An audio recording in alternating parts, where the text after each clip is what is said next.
Ada yang bertanya ke saya, Kang Ulum, ada nggak sih zikir yang bisa menjaga saya dari perbuatan buruk saya sendiri, terutama kalau saya lagi marah, itu ke anak, ke istri. Saya sering ngelakuin hal-hal yang kalau udah selesai itu jadi nyesel. Padahal kalau lagi sadar, lagi nggak marah tuh nggak pengen ngelakuin itu.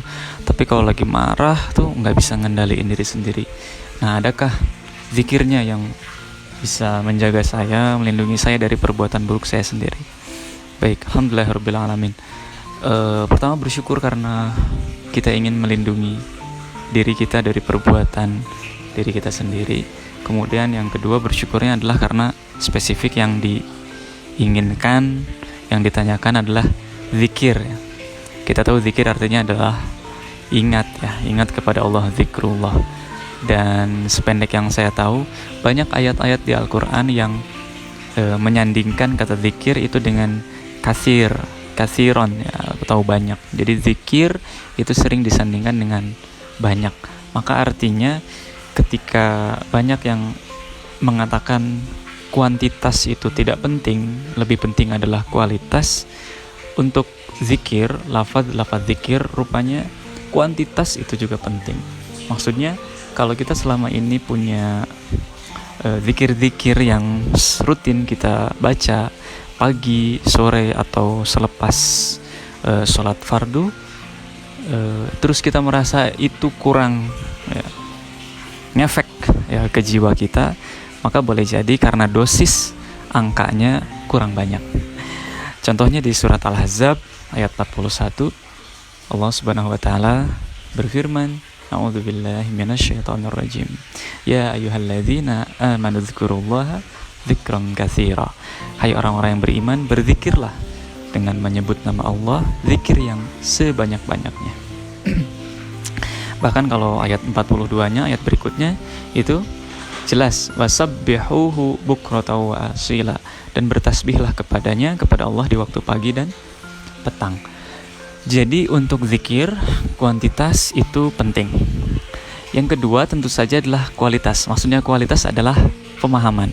Seberapa dalam kita memahami apa yang kita ucapkan, seberapa dalam kita memahami lafaz-lafaz atau kalimat-kalimat yang menjadi zikir, media untuk kita mengingat kepada Allah Subhanahu wa taala.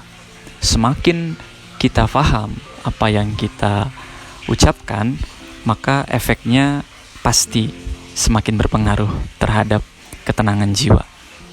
Dan khusus untuk memohon perlindungan kepada Allah dari buruknya perbuatan kita, ya, ada satu saja yang bisa disarankan, yang ini barangkali sudah hafal juga, namun kita perlu untuk memaknainya kali ini, yaitu lafaz kalimatnya adalah a'udzu bikalimatillahi tammati min syarri ma khalaq. A'udzu bikalimatillahi tammati min syarri ma khalaq. A'udzu bikalimatillahi tammati min syarri ma khalaq. Aku berlindung kepada Allah dengan kalimat yang sempurna dari keburukan apa-apa yang diciptakan. Apakah kalimat yang sempurna itu? Kalimat Allah yang sempurna adalah Al-Quran. Maka kita memohon perlindungan kepada Allah dengan kalimat yang tidak ada kalimat lain yang bisa mengunggulinya, ialah kalamullah, Al-Quran. Berlindung dari apa? Dari keburukan yang diciptakan. Saat kita marah, ada keburukan, ada kejelekan dalam diri kita yang itu bisa berpotensi untuk merusak diri, bahkan merusak atau melukai orang lain. Maka yang pertama saat kita membacanya, a'udzu bikalimatillahi tammati min syarri ma khalaq, kita bayangkan bahwa kita memohon perlindungan kepada Allah dengan Al-Quran dari keburukan sifat yang kita miliki. Yang pertama itu. Biasanya ini diucapkan setelah, atau biasanya ini dilafadzkan setelah sholat fardu. Satu kali itu kita bayangkan, kita mohon perlindungan atas keburukan diri kita. Kemudian yang kedua, A'udzu bikalimatillahi tammati min syarri ma khalaq. Kita berlindung kepada Allah dari keburukan sifat yang ada pada orang-orang yang ada di sekeliling kita. Karena yang ada di dekat dengan kita itu luar biasa mengujinya ya. Anak-anak, pasangan, itu sangat mudah sekali membuat kita tersulut marah. Maka kita memohon perlindungan kepada Allah dari buruknya sifat yang ada dari orang-orang di sekitar kita. Itu yang kedua. Kemudian yang ketiga, kita ulangi lagi kalimatnya, dan ketiga kita memohon perlindungan kepada Allah dari keburukan yang tercipta, yaitu dari syaitan dan juga jin. Karena makhluk ini tidak senang dengan ketentraman dalam sebuah rumah tangga. Maka kita ulangi yang ketiga untuk memohon perlindungan dari syaitan dan jin.